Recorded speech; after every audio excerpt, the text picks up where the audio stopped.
G'day mates, Mike here. Racism is humanity's dark stain. From the magnificent marble monuments of antiquity to the cheap carbon copies on Capitol Hill, it has persisted and morphed through time and history. But this is America. Therefore, only black people are victims of racism. Who cares about Latinos, am I right? They voted for Trump anyway. This video isn't supposed to be some expose pushed by those pesky SJWs of the Commifornia deep state. Rather, today we will discuss elf racism. Randy Stair was racist, no doubt about it. Examples litter his work like an ibis's banquet. But why was this the case? What on earth could cause some random elf reject from the middle of nowhere, Pennsylvania to hate my Hang on a sec. I don't have a pass, do I? Anyway, let's answer the age-old question. Why was Randy so racist?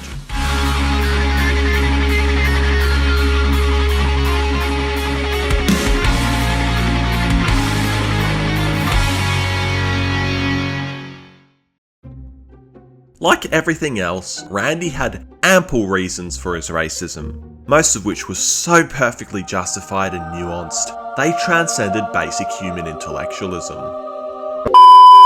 Okay, let's be serious here. This is a sensitive topic for Americans. Can't make jokes about it, otherwise I'll be cancelled. Again. After examining his journals, suicide tapes, and miscellaneous visual recordings, I concluded he held 3, perhaps 4 reasons for his Afrophobia. The most concrete piece of primary evidence can be found in the first entry of his second journal. No, he didn't have 2 journals because he wrote lots. He just had the handwriting skills of a fetus. On April the 11th, 2017, Randy began the entry, eager to start off with a bang.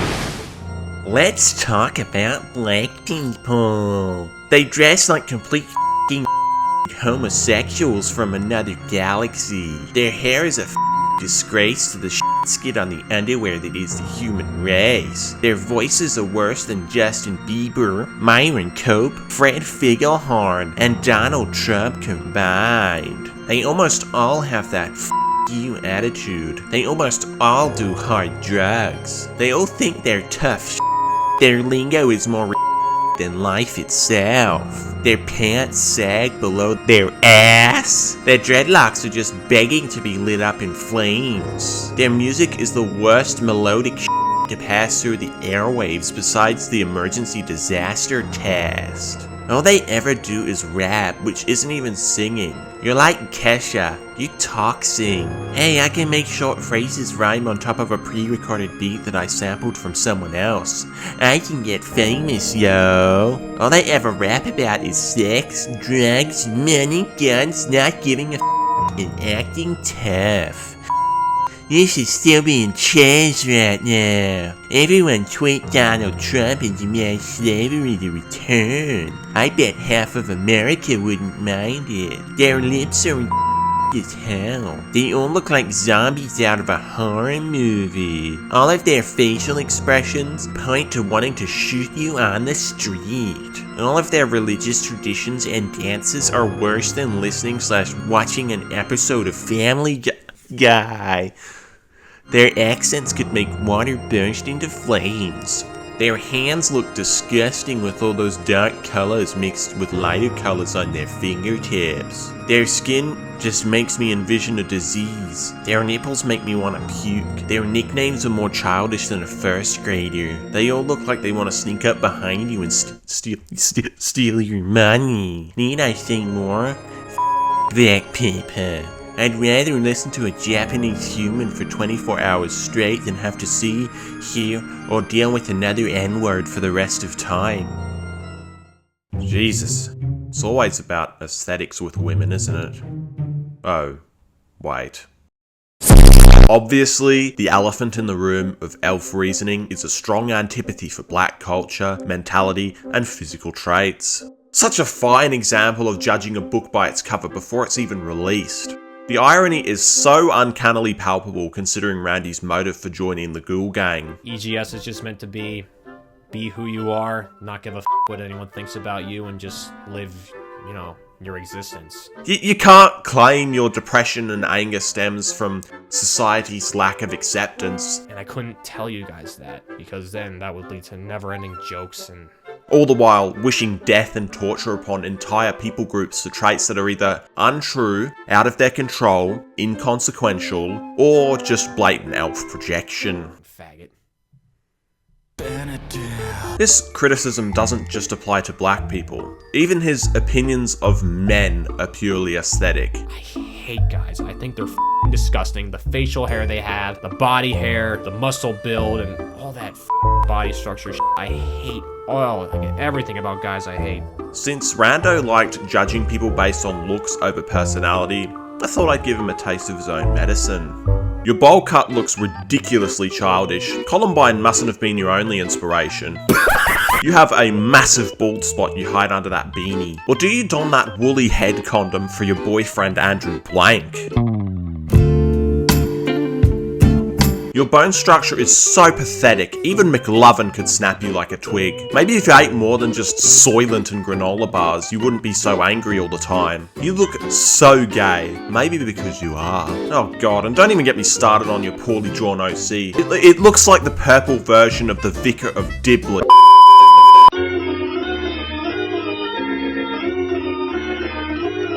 Okay. Usually I don't judge people on their looks because, quite frankly, it's trivial, arbitrary, and impractical.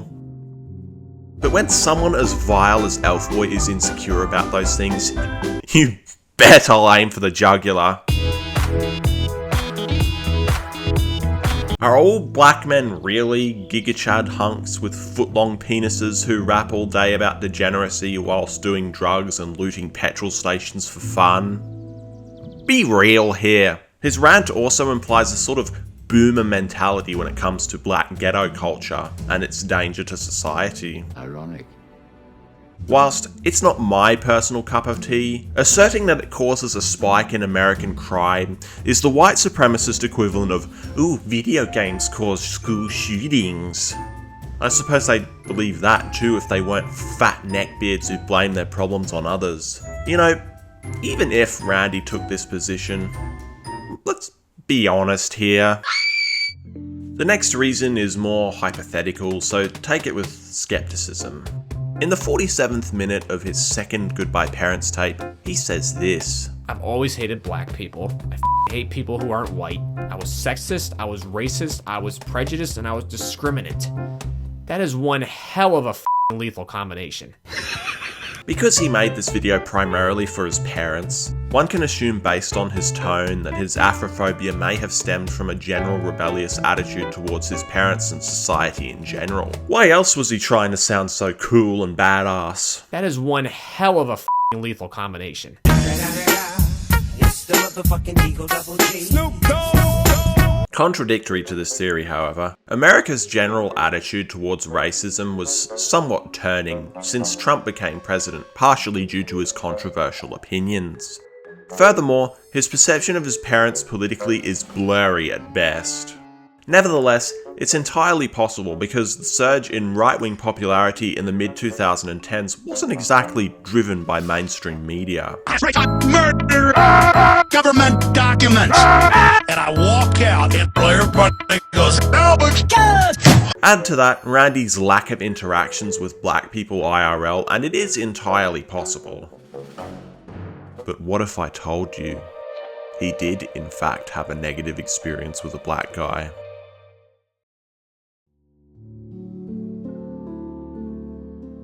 It was a warm summer's evening. Elfboy was sitting alone in his dark, dingy goon cave, wondering where it all went wrong. After hours of doom-scrolling MySpace, he found his golden ticket. Some fat was hosting a house party down the road. Finally, he could get some real pussy instead of pillow fluff and paper cuts. Happy birthday to you. Happy birthday to you. Happy birthday, Kotonoha. Happy birthday to you. When he arrived at the house, excitement flowed through his veins. His willy did that weird thing where it got bigger and harder. But as the excitement grew, so did his anxiety. So he ran back home and chugged a carton of Millers and Bud Lights. As he returned, he saw her.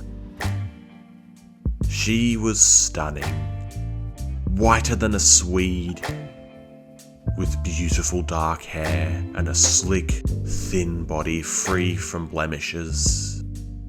She complemented her hair with dark leather clothing. A goth, thought Randy. My type. But what's this? She was talking to an unacceptable. She must mate with a blonde-headed master race specimen, not some skinned hunk. Jesus Christ. Randy strode up to the couple and righteously usurped the but alas, he was too drunk and tripped. The couple offered water, but Randy didn't want that He wanted pussy. Enough is enough. So he left in a drunken rage. Stupid. As he retreated, he felt a dark void on his forehead. His overpriced Gucci sunglasses his mummy bought him were missing. So he furiously returned, only to be met with an army of black gigachads who emerged from the darkness, beating him to a pulp and stealing his special golden necklace. From this day on, he was hell-bent on retribution. If a supreme gentleman like him couldn't get set... I'm reading the wrong diary here. Oh my god, why did I think he, actually went to house parties? Come on, Mike. House parties obviously come to him unwillingly. You like my whale? Anyway, here's the real story. In 2009, Randy was in school attending computer class. He was supposed to be pushing buttons to manipulate tiny lights to display an image his teachers wanted to see. Unfortunately for our knight in bowl cut armour, a fellow pupil was sitting next to him, and he was horny for elves. Did I mention he was black? As we all know, every black person is confident and exerts their will. They never take no for an answer, so when Randy refused, he'd persist with sexual remarks and intrude upon his personal space. It got to such a point, Randy accidentally fell and landed on a hard-tiled floor. He was filled with rage, but his shyness prohibited any strong reaction. This may as well have been the prime cause for not only his racism, but his homophobia too. These previous theories hold merit, but are nothing compared to this.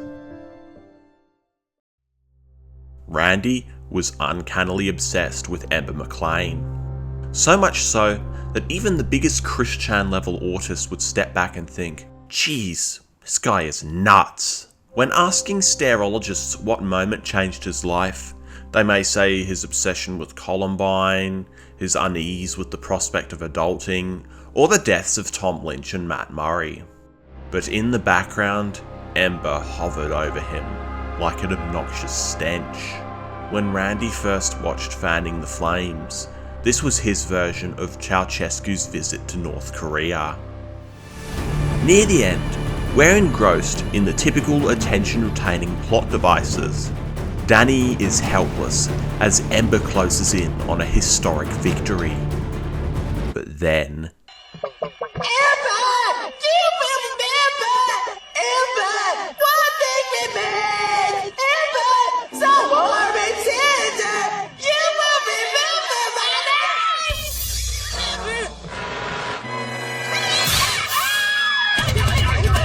What? Wait! No! Stop!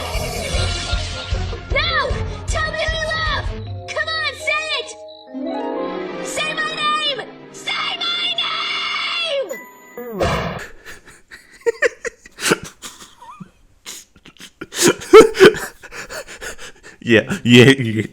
Yep. It really could be this simple. he really could be dumb enough to take out his frustrations on an entire ethnic group because some fictional character unintentionally defeated his goddess queen waifu. Is Tucker even black? I mean, I think so. But this is coming from a guy who used to think Dr. Phil was black of all people. Dr. Phil of all people. Either way, it'd make perfect sense, since the elf clearly possessed no cultural knowledge. That was even a worse instructor. Like, Indian Hebrew guy.